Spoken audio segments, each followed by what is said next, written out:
into career-wise. Having a meaningful life, it's about who you are and your choices.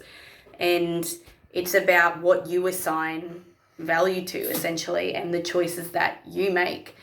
Every single person in this world gets to choose meaning and things that are of value or not, things that are going to bring life or not. And I wanted to read this verse to you because this morning I was having my time with God, literally driving home, worshiping, praising God and praying and like, God, help me love the unseen. Help me love the unloved. Like, help me bring your love to them. And I was like, my day looks like laundry and cleaning the house. Like, how am I going to do that? But Lord, help me do that.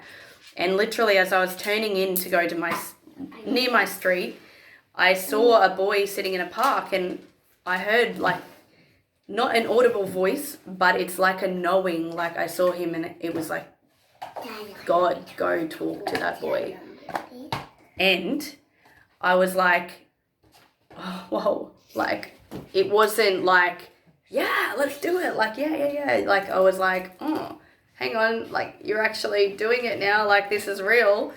And it took something for me. And yeah, I had to be obedient and I had to listen. And I wanted to read this verse from 1 Samuel 15, verse 22. And Samuel said, has the Lord as great delight in burnt offerings and sacrifices as in obeying the voice of the Lord?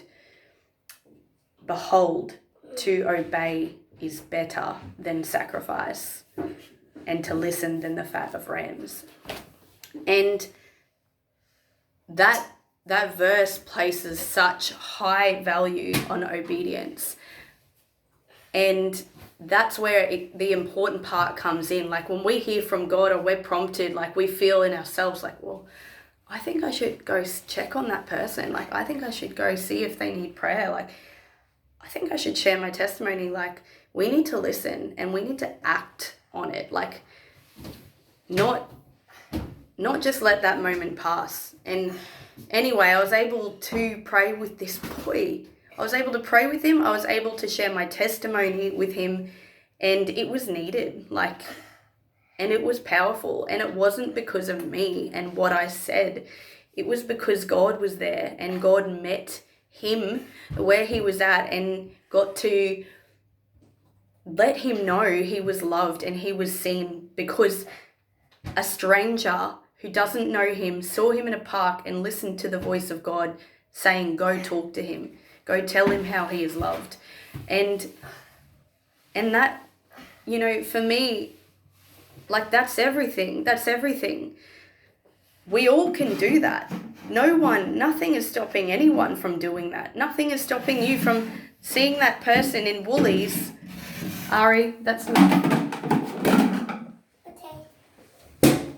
Nothing stopping, sorry guys, you from seeing a person in Woolworths or walking down to the train station or at school or wherever it is, wherever you are. Like, everyone, we all come into contact with people on the daily, like Macca's, wherever we go, whatever we do, whether it's a mundane task or not. And we have the opportunity, like, if we hear that voice, if we hear that prompting, just go check on them. It doesn't matter if you feel strange or you seem strange to them or weird. You get to reach out. You get to put your hand out to somebody and remind them, or let them know that they are loved, let them know that they are seen by God. And that's so huge and so powerful. And so I just wanted to encourage you guys, because it's not easy for me. And hey, Ari, I was talking to you when you were in the park and you were on the rope climbing thing, and Ari was like, I'm scared, but I'm doing it anyway. And I was like, yeah. I'm like, that's being brave.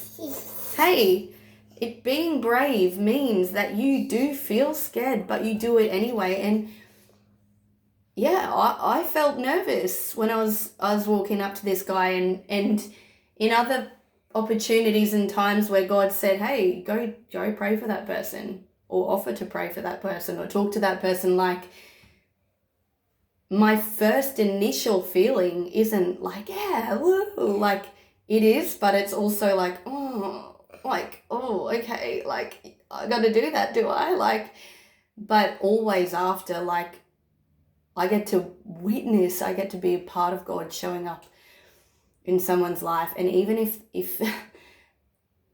they do reject it, or you look, it doesn't happen. 9 times out of 10, they're not going to reject a prayer. But even if they do, you get to reach out to someone in love. Like I've heard it said, I'd rather be someone who smiles than at everyone than someone who doesn't smile back. Like, it's literally like you get to be the person that reaches out in love. And oh my gosh, wow. I just realized your face. You get to be the person that reaches out in love, and if they don't receive it, that's okay. That's nothing to do with you. But why waste an opportunity, you know? Hey, Ari, what do you think? What do you think?